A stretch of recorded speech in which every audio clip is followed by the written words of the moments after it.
சின்ன மருமகள்ல அடுத்து என்ன நடக்க போகுது அப்படின்னு பார்த்தீங்கன்னா, தமிழும் சேதுவும் ஒரு வழியாக நேர்த்திக்கடனெல்லாம் முடிச்சுட்டு வீட்டுக்கு போயிடுறாங்க. சேது வந்துட்டு ஆஸ்பத்திரிக்கு அப்பாவை பார்க்க போகிறாரு.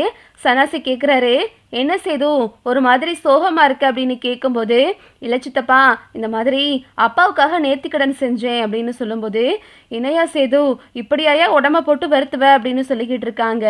அப்புறம் பார்த்தீங்கன்னா டாக்டர் வந்து சொல்கிறாங்க, உங்கள் அப்பாவுக்கு நல்லபடியாக சர்ஜரி முடிஞ்சிருச்சு, இன்னும் கொஞ்ச நேரத்தில் நீங்கள் போய் பார்க்கலாம் அப்படின்னு சொல்லிடுறாங்க. அப்புறம் பார்த்தீங்கன்னா எல்லாரும் வந்து கொஞ்சம் நேரம் கழித்து ராஜாங்கத்தை பார்க்குறதுக்காக ரூமுக்கு போகிறாங்க. ராஜாவுக்கு கண் முழிச்சு பார்க்குறாரு. சேது கையை பிடிச்சி அழுகிறாரு. சேதுவும் வந்துட்டு ரொம்பவே எமோஷ்னலாக பார்க்குறாரு தான் அப்பாவை. அப்புறம் பார்த்தீங்கன்னா ஒவ்வொரு நாளாக கிடக்குது. ராஜாங்க வந்துட்டு கொஞ்சம் கொஞ்சமாக குணமாகிக்கிட்டே வர்றாரு. எந்திரிச்சு உட்கார்றாரு. அவரோட தலையில் உள்ள கட்டெல்லாம் பிரிக்கிறாங்க. சேது வந்து தான் அப்பா கூடவே இருந்து கவனிச்சுக்கிறாரு. மாத்திரை கொடுக்கறதுலேருந்து அவரை தொடச்சி விடுறதுலேருந்து இப்படி எல்லாமே தான் அப்பாவுக்காக பார்க்குறாரு சேது. தான் மகனை நினச்சி ராஜாங்க ரொம்பவே கவலையாக இருக்காரு. விடுங்கப்பா, எதா இருந்தாலும் பார்த்துக்கிறேன்ப்பா, நான் உங்கள் கூட இருக்கேன் அப்படின்னு சொல்லிட்டு சேது வந்து தைரியம் கொடுக்குறாரு. அப்புறம் பார்த்தீங்கன்னா ராஜாங்கத்தை வந்து டிஸ்சார்ஜ் பண்ணி வீட்டுக்கு கூட்டிகிட்டு போக சொல்லிடுறாங்க. ராஜாங்கமும் வீட்டுக்கு வர்றாரு. அந்த நேரம் பார்த்து இந்த சாவித்திரியும் தாமரையும் வேகமாக வருதுங்க. அப்புறம் பார்த்தீங்கன்னா அப்பத்தா வந்து ஆரத்தி எடுத்து ராஜாங்கத்தை வீட்டுக்குள்ளே கூட்டிகிட்டு போகிறாங்க. என்னப்பா இப்படி ஆயிடுச்சுப்பா ரசாங்கம் அப்படின்னு சொல்லிட்டு அப்பத்தா அழுகுறாங்க. விடுமா, எனக்கு தான் ஒன்றும் இல்லைல்ல, நான் சரியாகி வந்துட்டேன்ல அப்படின்னு சொல்லிட்டு ராஜாங்க சொல்கிறாரு. அப்புறம் பார்த்தீங்கன்னா ராஜாங்க வீட்டில் போய் உட்காந்துருக்காரு. எங்கிட்ட இந்த சாவித்திரியும் தாமரையும் வீட்டுக்குள்ளே வந்து நாடகத்தை போடுதுங்க. அண்ணே, என்னை மன்னிச்சிருனே, உனக்கு ஏதாவது ஆயிருமோன்னு எனக்கு பயமாக இருந்துச்சுனே, உனக்கு ஏதாவது ஆகாமல் என் உயிரை கூட அந்த கடவுள் எடுத்துக்கலாம், உனக்கு மட்டும் எதுவும் ஆயிடக்கூடாது அப்படின்னு நான் கடவுள்கிட்ட வேண்டிக்கிட்டேனே அப்படின்னு சொல்லிட்டு இந்த சாவித்திரி வந்து நாடகத்தை போடுது. உடனே சேது சொல்கிறாரு, அத்தை நீங்கள் நடிக்காதீங்க அத்தை, சும்மா ஏதாவது சொல்லி மனசை கலைக்கலான்னு பார்க்காதீங்க, இங்கேருந்து கிளம்புங்க அப்படின்னு சொல்லிட்டு சேது சொல்கிறாரு. என்ன சேது இப்படி சொல்கிற, என்னதான் இருந்தாலும் நானும் எங்கள் அண்ணனும் ஒரே ரத்தம், அவருக்கு ஏதாவது ஆனால் எனக்கு துடிக்காதா, நீ பாட்டில் ஏதாவது ஒன்று பேசிக்கிட்டு இருக்க அப்படின்னு சொல்லிட்டு சேது வந்து இந்த சாவித்திரி கத்துது. ராஜாங்க எதுவுமே பேசாமல் அமைதியாக உட்காந்துருக்காரு. ஈஸ்வரி நினைக்குது, ஆத்தாளும் மகளும் இதை சாக்கா வச்சுட்டு வீட்டுக்குள்ளே வந்துருவாளுக போலையே அப்படின்னு சொல்லிட்டு ஈஸ்வரன் நினச்சிக்கிட்டு இருக்கு.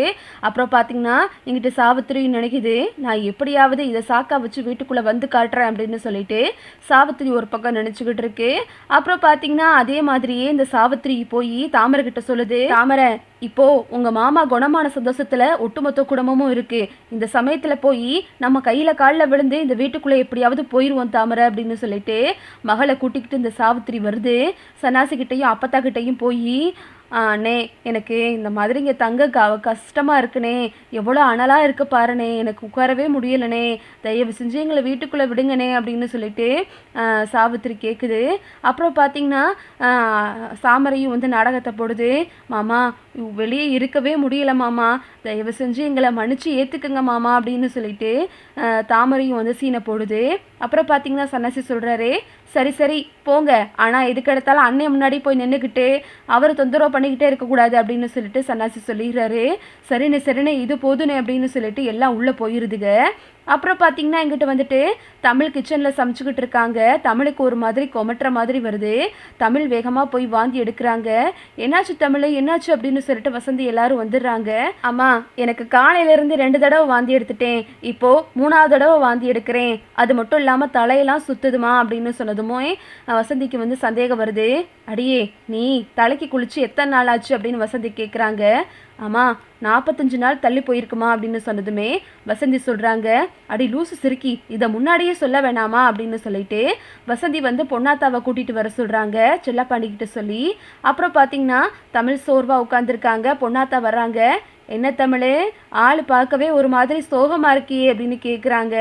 ஆமாம் பொன்னாத்தா, இந்த மாதிரி காலையிலேருந்து 3 தடவை வாந்தி எடுத்துட்டா, குடலை பெரட்டிக்கிட்டு வருதுங்கிறா, தலையெல்லாம் சுற்றுதுங்கிறா, என்னன்னு பாரு அப்படின்னு சொல்லிட்டு வசந்தி வந்து அந்த மருத்துவச்சி அம்மா கிட்ட சொல்கிறாங்க. மருத்துவச்சி அம்மாவும் வந்துட்டு தமிழ் கையை பிடிச்சி பார்க்குறாங்க. ஆஹா, ரெட்டை நாடி துடிக்குது தமிழே, அமைச்சர் குடும்பத்தோட வாரிசு இந்த உன் வயிற்றில் வளருது தமிழே அப்படின்னு சொல்லி அந்த மருத்துவச்சி அம்மா சொல்கிறாங்க. எல்லாரும் ரொம்பவே சந்தோஷப்படுறாங்க. நீ கர்ப்பமா இருக்க, இந்த பொண்ணாத்தா சொன்னது என்னைக்குமே தப்பாகாது, நீ வேணா ஆஸ்பத்திரியில் போய் டெஸ்ட் பண்ணி பாருங்க அப்படின்னு சொல்லிட்டு அந்த மருத்துவச்சி அம்மா சொன்னது கேட்டு எல்லாருமே ரொம்பவே சந்தோஷப்படுறாங்க. வேகமா செல்லப்பண்டு சொல்றாரு, நான் தாத்தாவாக போறேன், வசந்தி நீ அம்மாச்சியாக போற, நீ கொள்ளு பாட்டியாக போற, நீ சித்தியாக போற, தமிழே நீ அம்மாவாக போற தமிழே அப்படின்னு சொல்லிட்டு செல்லப்பாண்டி ரொம்பவே சந்தோஷமா இருக்காங்க. தமிழுக்கு எல்லாத்துக்குமே வாயில ஜீனி போடுறாங்க.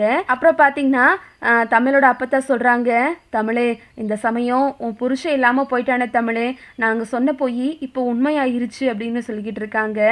அப்புறம் பார்த்தீங்கன்னா எல்லாரும் ரொம்பவே சந்தோஷமாக இதை பற்றி பேசிக்கிட்டு இருக்காங்க. இதுதான் அடுத்தடுத்து நடக்க போகுது. ஓகே விவோஸ், இந்த வீடியோ உங்களுக்கு பிடிச்சிருந்தா லைக் பண்ணுங்கள், ஷேர் பண்ணுங்கள், மறக்காமல் நம்ம சேனலை சப்ஸ்கிரைப் பண்ணிக்கங்க. தேங்க்ஸ் ஃபார் வாட்சிங்.